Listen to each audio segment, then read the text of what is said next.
예수를 부인한 베드로, 우리가 너무나 잘 알고 있는 내용입니다.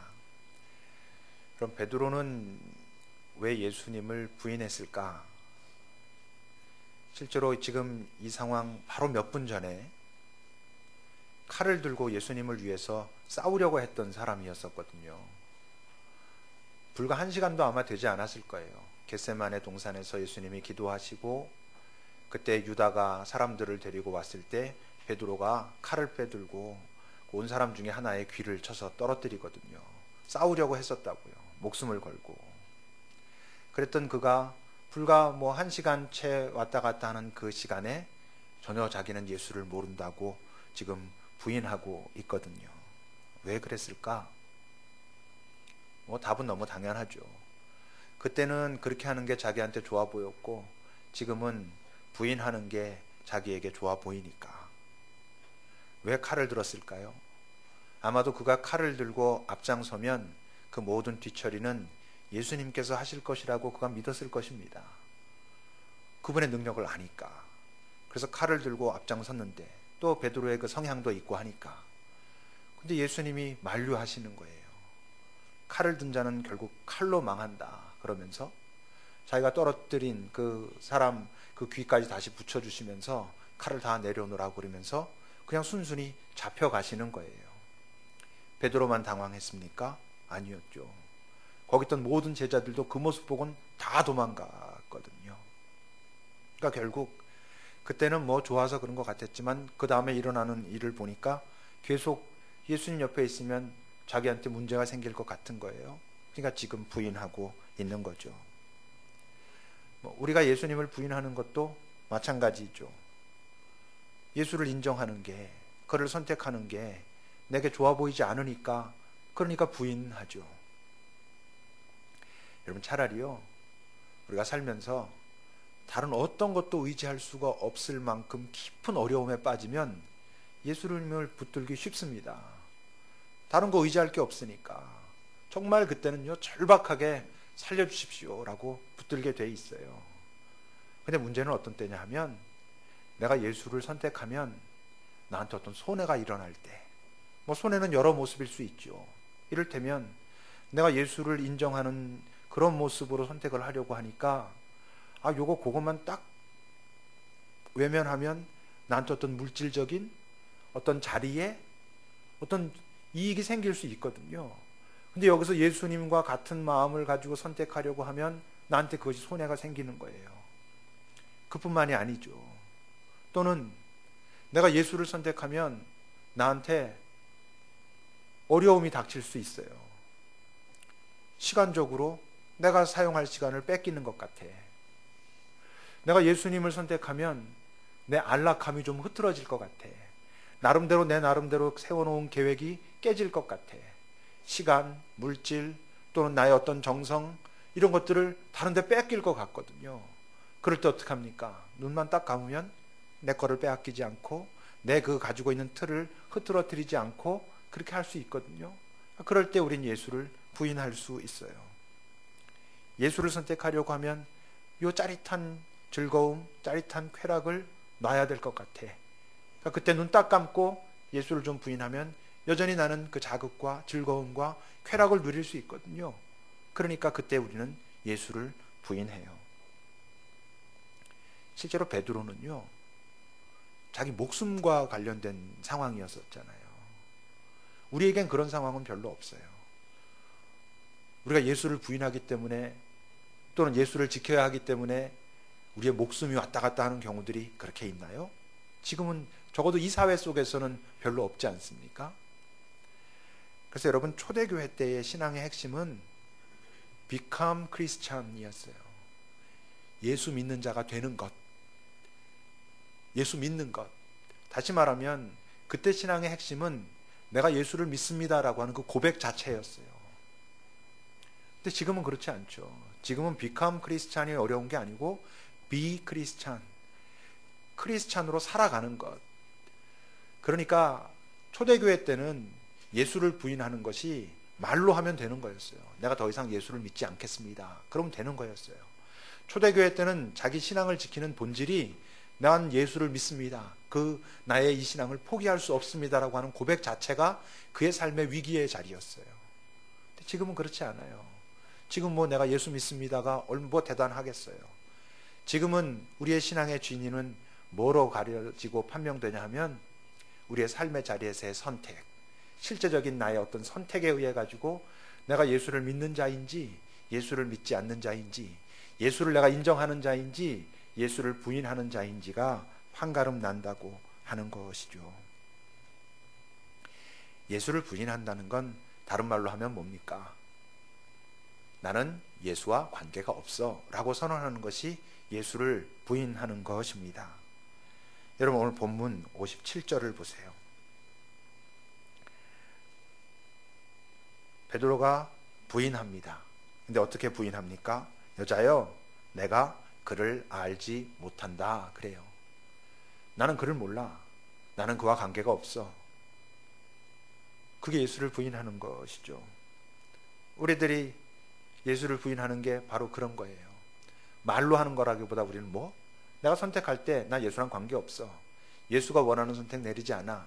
예수가 좋아하는 그런 선택 내가 지금 내리면 나한테 손해가 되거든. 나 그거 할 수 없어. 이것이 예수를 부인하는 것이라는 거지요. 근데요, 말로 부인하든 또는 어떤 선택의 자리에서 부인하든 그 다음에 나타나는 현상, 뒤따르는 현상은 똑같아요. 그게 뭐겠습니까? 나는 그와 관계가 없어. 나는 예수를 몰라. 예수는 나랑 관계가 없어 라고 하게 되면 그 뒤에 뒤따르는 현상이 그 다음 58절에 있습니다. 58절을 보십시오, 여러분. 조금 후에 다른 사람이 보고 다시 말합니다. 너도 그 도당이잖아. 그때 베드로가 말해요. 사람아, 난 아니야. 조금 전에는 어떻게 부인했죠? 나는 그를 몰라. 나는 그를 알지 못해. 그런데 지금 두 번째는 예수를 부인하는 건데 그 표현이 달라졌어요. 나 아니야. 나 그런 사람 아니야. 나 그를 믿지 않는 그런 존재야. 뭐가 달라졌게요? 이젠 자기 정체성이 부정되는 거예요. 나는 그런 존재 아니라는 거죠. 나는 그분과 관계없어. 나는 그분이 원하는 선택을 내리는 그런 사람 아니야. 나 그럴 필요가 있는 사람이 아니야 라고 한다는 것이죠. 다시 말하면 내가 누군지, 내가 정말 무엇을 위해서 사는 존재인지, 내가 지금 이 땅에 살아있는 내 삶의 의미가 무엇인지가 이제 뒤섞이게 되는 거예요. 혼란스러워 되는 거죠. 여러분 생각해 보세요. 나는 더 이상 저분과 관계가 없어. 그는 나의 주인이 아니야. 나 그런 관계 없는 사람이야. 그렇게 되면 어떻게 되게요? 그 다음서부터 그의 선택은 지금 이 순간 뭐가 내게 좋은가? 뭐가 내게 유리한가? 뭘 선택해야 내가 더 즐거울까? 뭐가 더 재미있을까? 여기에 우리의 마음이 가게 돼 있죠. 지금 이 순간 내게 좋은 것, 더 정확하게 말하면 내게 좋아 보이는 것, 그것을 선택하는 삶이 돼요. 근데 여러분, 일생을 그렇게 살았다 해봐요. 그럼 어떻게 될까요? 그렇게 산 사람의 삶에 뭔가 이렇게 맺혀 있겠죠. 그 살았던 삶의 열매들이 있을 것 아닙니까? 근데 그 열매를 잘 살펴보면 그 열매 중에는 영원과 관계된 것은 하나도 없어요. 그냥 그 순간에 즐거웠거든요. 나는 다른 사람보다 조금 더 맛있는 걸 먹고 살았어. 좀 더 큰 집에서 살았고 조금 더 많은 돈을 쓰면서 살았고 이렇게 살았어. 그런데 여러분, 마지막 자리에 가면요, 그건 아무것도 아니거든요. 여러분, 이 순간 내게 좋은 것을 쫓아다니며 사는 사람들의 특징이 있어요. 그건 뭐냐 하면 그 사람이 일생을 살았는데 그 일생을 잘 살펴보면 그 일생의 마지막이 가장 초라해. 그 마지막엔 아무것도 없어요. 여러분, 자기 인생의 90%를 즐겁게 살았고 10%가 어려워요. 그러면 그 사람은 난 그래도 90%를 즐겁게 살았으니까 내 인생은 성공적이야 라고 말할 수 있을 것 같습니까? 그렇지 않아요. 자기가 아무리 90% 아니라 99%가 좋았어요. 근데 자기가 자기 삶의 마지막 자리, 그 1%의 자리에 섰을 때, 야, 내가 지금까지 살아왔던 게, 그 즐거웠던 게, 그 재밌었던 게, 그 짜릿했던 게, 그렇게 사람들이 부러워했던 게 아무것도 아니네. 그러면요, 그건 자기 인생을 성공이라고 말하지 않아요. 자기 돌이켜보니까 90%, 95%가 힘들었어요. 근데 마지막 자리에 가서 보니까 내가 그렇게 힘들었었지만 그 힘든 그 자리를 내가 떠나지 않고 지켜냈던 게 잘했구나. 지금 내가 이 자리에 와서 보니까 그 힘들고 아프고 어려웠던 것이 정말 의미가 있었던 것이었구나 라고 자기가 정말 잘 받아들일 수 있으면 95% 힘들었고 5% 좋아도 나는 좋다고 말해요. 여러분, 끝이 좋아야 됩니다. 근데 인생에서 마지막이 가장 나쁘다면, 가장 초라하다면 그 인생을 그 앞에 어떻게 살았던 하나로 표현하면 뭐겠어요? 그게 초라한 인생인 거예요. 마지막이 나쁜 인생. 왜 마지막이 나쁘겠어요? 모든 순간을 그 순간 제일 좋아 보이는 것만 선택하며 살았거든요. 그 순간 나를 재미있게 해주는 거, 그 순간 사람들이 나를 칭찬할 수 있는 것 같은 거, 이런 것만 쫓아다니면서 살았으니까 그는 그렇게 되고 말지요. 예수를 부인해요. 나는 그와 관계가 없어. 그러면 어떻게 된다고요? 내 정체성이 흔들리는 거예요. 내가 누구인지 알 수 없어요. 자기 삶의 의미에 대한 그분과 연관된 고민을 하지 않아요. 여러분, 그렇게 됐을 때 그 다음 뒤따르는 세 번째 현상이 있어요. 그게 뭐겠어요? 타인들과의 관계예요. 여러분, 59절과 60절을 보십시오. 또 1시간쯤 지났어요. 또 한 사람이 장담하여 말해요. 이 사람은 갈릴리 사람이야. 이 사람은 틀림없이 예수랑 관계가 있어. 그와 함께 있었거든. 그럴 때 베드로가 말해요. 이 사람아, 나는 네가 하는 말을 모르겠어. 너 왜 그러니? 난 지금 네가 하는 말 싫어. 네가 하는 말 받아들일 수 없어. 너를 인정할 수 없어. 무슨 소리게요?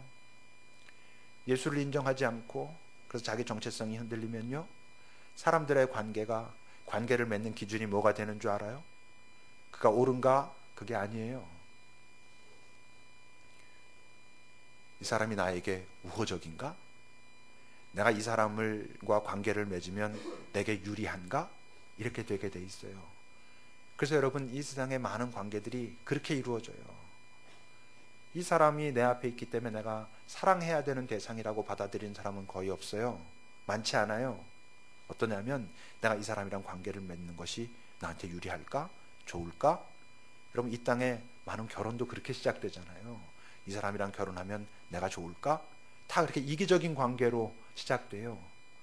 예수를 인정하지 않고, 그래서 내가 왜 이 땅에 사는지, 내 삶의 의미가 뭔지, 내가 정말 이 땅에 사는 동안 맺어야 될 삶의 열매가 무엇인지에 대한 진지한 성찰과 고민이 없으면 모든 관계는요, 서로 사랑 없죠. 예수를 인정하지 않는데, 내 삶의 의미에 대해서 고민하지 않는데 어떻게 그분이 내게 말씀하신 서로 사랑을 하며 살겠어요? 서로 사랑이 뭐라고요? 먼저 사랑해야 되는 거, 끝까지 사랑해야 되는 거, 대상을 가리지 않고 그 사람이 내 앞에 있다는 이유 때문에 사랑을 시작해야 되는 그런 사랑은 살아내지 않아요. 그러니까 어떻겠습니까, 여러분? 관계는 항상 가벼워요. 순간적이에요. 그리고 언제나 갈등을 두려워하죠. 여러분, 사람이 어떤 과정을 거치면서 깊어집니까? 갈등의 과정을 거치면서 깊어지거든요. 그 사람의 삶 때문에 내가 고민하고 갈등하고 치열하게 때론 싸우고 사랑하지만 그러면서 깊어진다고요. 근데 갈등하지 않아요. 굳이 갈등할 필요가 뭐가 있겠어요? 깊은 관계를 맺지 않을 건데. 그래서 그 사람과 나와의 관계 속에 있는 어떤 의미, 우리가 함께 찾을 수 있는 기쁨, 이런 건 별로 관심이 없어요. 어떻게 하면 재미있는가 하는 거죠. 그러니까 많은 관계가 언제든지 돌아설 수 있어요. 언제든지 배신할 수 있어요. 사실 배신이란 말이 어울리지도 않아요. 배신은 뭘 전제로 해요? 신을 전제로 하는 거예요.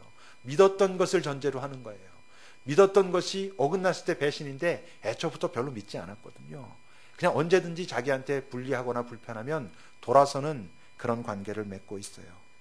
그러니 어때요? 많은 사람들이 마음속에 그걸 느껴요. 진짜 내 편이 없다. 정말 내가 어려움에 빠졌을 때 내 이 문제를 꺼내놓고 나눌 사람이 없다는 걸 다 느껴요. 그래서 외롭죠. 그래서 두려워요. 사람들이 그런 그 안에 깊은 고민들, 갈등들, 두려움이 있어요. 그런데도 그걸 나타낼 수가 없어요. 내보일 수가 없어요. 왜?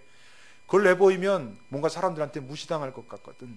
사람들한테 오히려 내가 당하는 좀 한심해 보일 것 같은 그런 두려움이 있거든요. 그러니까 사람들 끊임없이 포장을 해요. 성경의 말로 하면 외식하는 것이죠. 겉으로 나는 괜찮은 것처럼, 나는 뭐 아무것도 아닌, 아무런 문제도 없는 것처럼, 또는 얼마든지 이겨낼 수 있는 것처럼, 안에는 아픈데 힘든데 근데 그걸 나눌 사람이 없어요. 어디로부터 시작됐어요? 예수를 인정하지 않아요. 영원을 인정하지 않아요. 이 세상이 전부인 것처럼 선택해요. 내 자신의 삶이 흔들려요. 내 주변에 있는 사람들도 나의 필요에 의해서 선택하기도 하고 버리기도 하고 이렇게 되지요. 예수를 모르는 사람들 얘기하는 거 아닙니다. 예수를 알긴 알아요. 알지만 멀찍이 떨어져 있는 거예요. 너무 가까이 있으면 위험하니까. 근데 멀찍이 떨어져 있으려니 혼자 있으면 뭔가 이게 불안하거든요. 그러니까 멀찍이 떨어져 있으면서 사람들 속에 있어요. 바로 그런 그리스도인들을 말하는 거예요. 여러분, 오늘 본문 처음 시작을 보십시오. 54절과 55절을 보세요. 예수를 잡아 끌고 대제사장의 집으로 갈 때 베드로가 멀찍이 따라가요. 왜 멀찍이 따라가게요? 예수를 알긴 알잖아요. 그를 그래도 사랑한다는 거 자기가 인정하는 부분이 있잖아요. 근데 왜 가까이 갈 수 없어요? 위험하니까. 그래서 멀찍이 떨어져서 천천히 따라가요. 그리고는 어떻다고요? 사람들이 뜰 가운데 불을 피우고 함께 있는 걸 보고 베드로 그 가운데로 들어가요. 왜? 홀로 떨어져 있으면 뭔가 노출될 것 같거든. 뭔가 자기 혼자만 좀 이상할 것 같거든. 그 안에 들어가 있어야 안전할 것 같거든요. 여러분, 이 땅에 많은 그리스도인들이 예수와 멀찍이 떨어져서, 그렇지만 혼자서는 불안하니까 사람들 속에서 그냥 그렇게 갈등하고 그러면서 살아요. 그렇게 끝나는 인생들도 있어요. 예수 믿었지만, 예수 안다고 하면서도 그냥 삶이 모든 선택의 순간에 그 순간 내게 좋은 거 여전히 선택하고, 그치, 예수 부인하고 자기가 누구인지 점점 정체성도 희미해지고 사람들과의 관계도 가볍고 아주 말초적이고 순간적이고 이런 것으로 그냥 살다가 그냥 그게 인생이지 뭐 어떻겠어 하고 끝나는 인생들도 많아요. 근데 그렇게만 끝나면 안 되잖아요. 다행인 건 거기서 끝이 아니라는 거죠. 여러분, 그 본문 60절을 다시 한번 보십시오. 베드로가 나는 네 하는 말을 알지 못해 라고 했을 때, 세 번째, 다시 말해서 예수도 부인하고 자기 정체성도 흔들어 놓고 사람들과의 관계도 부인하고 났을 때 어떻게 됐다고요? 닭이 울었어요. 여러분, 이 닭의 울음, 이 닭이 울었을 때 지금 그 자리에 있었던 많은 사람들에게, 다른 사람들한테는 아무 의미도 없어요. 그냥 닭이 운 거죠. 닭이 울었다는 것을 의식도 못했을 거예요. 왜? 이게 좀 새벽이거든요. 그러니까 닭은 그렇게 새벽에 우는 거니까 다른 사람들은 그냥 닭이 운 거지 의식도 못했겠죠. 근데 베드로는 왜 이게 의식됐게요? 예수님이 그 전에 말씀하셨으니까. 네가 닭 울기 전에 나를 3번 부인할 거야. 예수님이 그러셨거든요. 여러분, 잘 생각해 보십시오.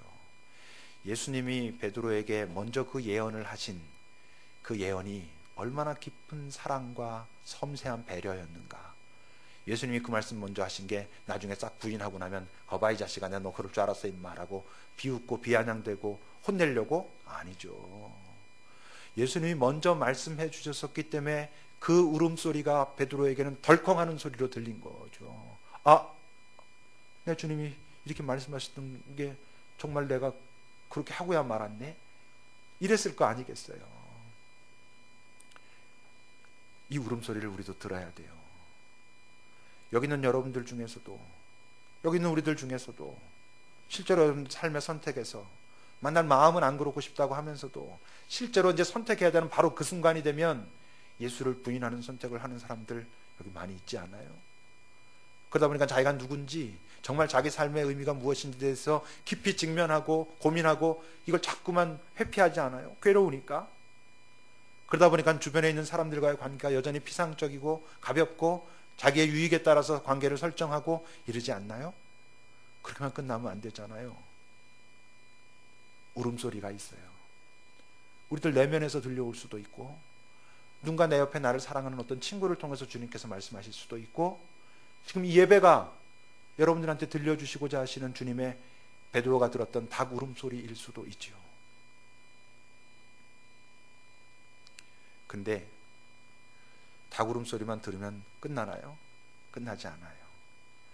실제로 여러분, 닭의 울음소리를 우리는 많이 들어요.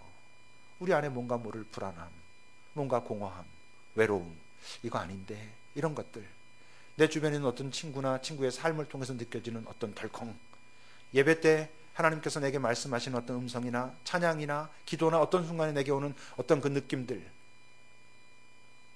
그때 여러분 할 수 있는 반응은 두 가지이지요. 여러분 61절을 보세요. 그 닭이 울었던 소리를 들었어요. 덜컹한 거죠. 다시 말하면 예수님이 떠오른 것이죠. 다시 그때 주께서 돌이켜 베드로를 보셨어요. 여러분 생각해 보십시오. 잘 그 장면을. 예수님은 앞을 바라보면서 대제사장들과 이런 사람들의 어떤 지금 신문을 막 받고 있는 거예요. 베드로는 어디 있어요? 이 뒤에 있어요. 저쪽에 사람들이랑 같이 불을 쬐면서. 베드로도 예수님을 향해 서 있었던 것 같아요. 근데 거기 앉아가지고 예수님을 보기보단 거기서 어쩌고 저쩌고, 왜? 급하거든요 지금. 예수 안다 그러면 자기의 목숨에 위협이 생기니까 막 부인하고 있었어요. 닭이 울었어요. 베드로가 덜컹했어요. 그때 예수님이 뒤를 돌아보셨다는 거예요. 그때 베드로가 할 수 있는 선택은 두 가지였다고요. 어떻게 할 수도 있었게요? 예수님을 보지 않는 거예요. 피해서 도망가는 거죠. 죄송하니까, 너무 부끄러우니까, 두렵기도 하니까. 이미 주님께서 그렇게 말씀하셨었는데 내가 그래 버렸네? 여러분 만약 그랬으면 어떻게 됐겠습니까? 만약 예수님이 돌이켜 베드로를 보시고자 하실 때 베드로가 그 눈을 피해 가지고 그냥 도망쳐 버렸다면 그는 예수님께로 다시 돌아오는 것이 훨씬 어려웠을 거예요. 불가능했을지도 모르죠. 왜? 더 큰 죄책감 속에 빠질 거 아니겠어요? 더 크게 부끄럽고 죄송할 거 아니겠어요? 더 크게 두려웠을 거 아니겠어요? 누가 그랬습니까? 가룟 유다가 그랬죠. 가룟 유다도 예수를 팔았어요. 부인한 것이죠. 근데 가룟 유다는 자기가 예수를 부인하고 나서 다시 예수 앞에 서지 못했어요. 가룟 유다도 어떻게 했어야 될게요? 십자가 아래까지 쫓아갔어야죠. 그리고 십자가 위에서 예수님이 이들을 용서해 주십시오. 지금 자기가 하는 것이 무엇인지 알지 못합니다 라고 하는 예수님의 그 간절한 탄식을, 그 간구를 들었어야 됐어요. 그 예수 앞에 다시 왔어야 됐어요. 근데 유다는 그걸 못했거든요. 근데 베드로는 다행히 피하지 않았어요. 마지막 절을 보세요. 주님과 그 직면하고 나서 예수님의 눈빛을 보고 밖에 나가서 통곡했대요. 왜 통곡했을까요? 그분의 눈빛 속에서 무엇을 읽었기 때문에? 그분의 이해와 용납과 내가 여전히 너를 기다릴 것이고 여전히 너를 사랑한다고 하는 그 눈빛을 읽었으니까 통곡하지. 그러지 않았으면 어떻겠어요? 두려워서 도망갔겠죠. 그분이 정죄하는 눈빛으로 내가 너 그럴 줄 알았다. 너 이제 나랑 끝이야. 그랬으면 그가 밖에 나가서 통곡했겠습니까? 그렇지 않아요. 다행인 거죠. 여러분들의 마음속에 여러분들이 어떤 상황을 통해 가지고 사람을 통해서 닭의 울음소리가 들려올 수 있어요. 근데 그것만 듣는 것으로 끝나지 않아요. 그때 주님 앞에 바르게 서야 돼요. 정직하게 꺼내놓고 서야 된다고 하는 거죠. 근데 아직도 문제가 있어요. 그 통곡이 베드로를 변화시켰습니까? 변화시키지 못했어요. 그 통곡이 베드로의 변화의 표지라면 어떻게 됐어야 되죠? 그 다음에 아니 사실은 나 예수 알아. 내가 저분과 함께 죽는 데까지 갈 거야. 이랬어야 되잖아요. 안 그랬거든. 여전히 도망갔거든요. 여러분 왜 밖에 나가서 통곡했게요? 그 자리에서 통곡하지 않고. 그 자리에서 통곡하면 걸릴까 봐. 너 왜 울어? 너 지금 저분 알지? 너 지금 찔려서 그러지? 이럴까 봐 밖에 나가서 사람들 없는 데 가서 그런 거죠. 여러분 통곡만 쌓이는 인생도 많아요. 일생 동안 그의 삶에 보면 통곡만 쌓여 있는 거야. 예수님을 생각할 때마다 죄송한 것들로만 가득 차 있어. 통곡해요. 그래. 예수님 부인하는 선택해. 아 이거 아닌데 내 삶이 뭐지? 사람들과 관계 이렇게 하면 안 되는데 어느 날 예배를 통해서건 어떤 자극을 통해서건 내 마음에 찔림이 왔어. 예수님 떠나지 않았어. 다행이죠. 그분 앞에서 통곡해. 주님 제가 잘못했습니다. 근데 그리고는 끝이야. 그 다음에 또 부인해. 나에 대한 깊은 고민은 없어. 그렇게 살 수 있어요. 여러분 일생 우리가 살고 나니까 당신 예수님 압니까? 예, 압니다. 그럼 당신 삶에 남아 있는 것이 뭡니까? 어떤 열매가 있습니까? 통곡의 열매를 맺었습니다. 좀 그렇잖아요. 그분에게 내어 보일 것이 있어야 되잖아요. 그분이 기뻐하실, 너 잘했다, 너 임마 그것 때문에 내가 너 이 땅에 그렇게 힘들지만 살라 한 거야, 뭐 이러실 만한 게 있어야 되는데 마지막 자리에 갔을 때 보니까 통곡의 열매밖에 없다면 그건 좀 너무하잖아요. 그것도 다행이라고 하실지 모르지만 그분은, 근데 그렇게만 끝나서는 안 되는 것 같아요. 그러니까 아직도 끝나지 않았어요. 더 가봐야 되는 거죠. 더 앞으로 가면서 그럼 어디까지 가야 되는지는 우리가 이제 주님을 더 따라가 봐야 돼요. 어쨌건 오늘 말씀의 제목처럼 우리가 길을 잃게 되는 이유가 무엇입니까? 길을 인도하는 그 인도자를 잃어버리면 길을 잃는 거죠. 근데 여러분, 우리 엄마는 완전하지 않아서 나를 잃어버릴 수 있어요. 근데 주님은 나를 잃어버리지 않아요. 내가 주님을 잃어버렸다면 내가 주를 버린 거예요.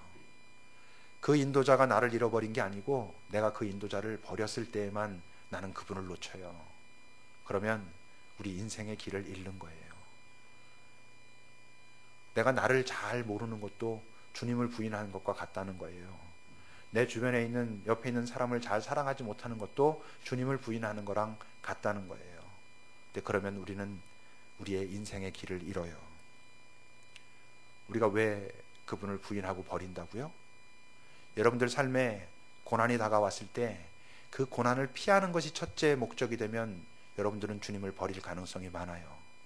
그 고난이 내가 감당해야 할 고난인지 아니면 굳이 감당해야 할 고난이 아닌지 식별하지 않은 채로 고난이라는 것 자체 때문에 피해버리면 여러분들은 주님을 버리고 있을 가능성이 많아요. 여러분들의 삶에 어떤 이익이 다가왔을 때 이걸 가지면 나에게 좋네 라는 그것이 여러분들이 그것을 선택하는 첫째 이유가 되면 여러분들은 예수를 버리고 있을 그럴 가능성이 많아요. 여러분들에게 즐거움, 짜릿함, 쾌락이 왔을 때 그냥 순간적으로 그것을 놓치기 어려우니까 그것을 항상 잡고 있다면 여러분들은 예수를 버리고 있을 가능성이 많아요. 또 여러분들 지금 어려움에 빠져 있을 수 있어요. 누가 봐도 큰 잘못 없이 그 상황이, 이 세상이 또는 자기의 실수였다 할지라도 그 어려움에 빠져 있는데 그 고난을 즉각적으로 해결해내라고 고집을 부리기 시작하면 예수를 버릴 가능성이 많아요. 왜? 그 고난에서 즉각적으로 나오는 방법은 사실 예수를 통하는 것보다 이 세상의 어떤 다른 방법을 통해서 나오는 게 더 빠를 수도 있거든요. 근데 그렇게 해서 나오면 또 다른 고난이에요. 우리의 모든 삶의 자리에서 우리는 예수를 버리고 있을 수 있어요. 근데 내가 예수를 버린 줄 알았는데 사실은 내 인생의 길을 버리고 있는 것이죠. 주님이 그러지 않기를 바라고 계세요. 인생은 선택이에요, 여러분. 그래서 영원의 시각을 가지고 지금 우리의 인생을 보는 훈련을 그래서 해야 되는 거예요. 영원의 시각을 가지고 우리 인생을 보는다는 것이 식별이라는 거예요. 이게 과연 영원의 시각에서, 주님의 시각에서 이것이 과연 옳은가? 여러분, 식별하면 살아낼 수 있습니까? 식별해도 살아가기 힘들어요. 그래서 그분께 힘을 구하는 거예요. 주님, 이것이 하나님의 뜻인 걸 알겠습니다. 그런데요, 저는 자꾸 이쪽으로 마음이 갑니다. 이것을 선택하려니 많이 두렵고, 이것을 선택하니까 내가 손해볼 것 같고, 남들보다 뒤처질 것 같고, 저는 그것을 다 감당해내기가 아직 어렵습니다. 주님, 제가 식별된 이것을 해낼 수 있는 능력을 주세요 라고 여러분 구해야 돼요. 그 능력을 가져야 여러분 우리가 살아낼 수 있어요. 여러분들이 길을 잃고 있다면 잘 살펴보셔야 돼요. 왜 이렇게요? 상황이 나쁜 것이 길을 잃었다는 증거가 아니에요. 여러분들이 지금 예수님과 가깝다라고 느끼고 있지 않다면, 내 주님이 지금 내 곁에 가까이 계시구나를 느끼고 있지 못하다면 여러분들의 삶이 아무리 상황이 좋아 보여도 여러분들은 길을 잃고 있는 거예요. 예수님이 뭐라 그러셨죠? I am the way. 내가 길이야. 그러니까 내 상황이 어떠하든 지금 여러분들이 예수님과 가까이 있다는 것만 분명하다면 여러분들은 길을 어긋나 있지 않은 거예요. 그 길을 버텨내거나 그 길을 그냥 한 걸음씩 걷다 보면 이게 옳구나, 여러분 그때가 온다는 것이죠. 길을 잃지 않는 인생 되기를 우리 주님이 지금도 우리에게 원하고 계셔요. 기도합시다.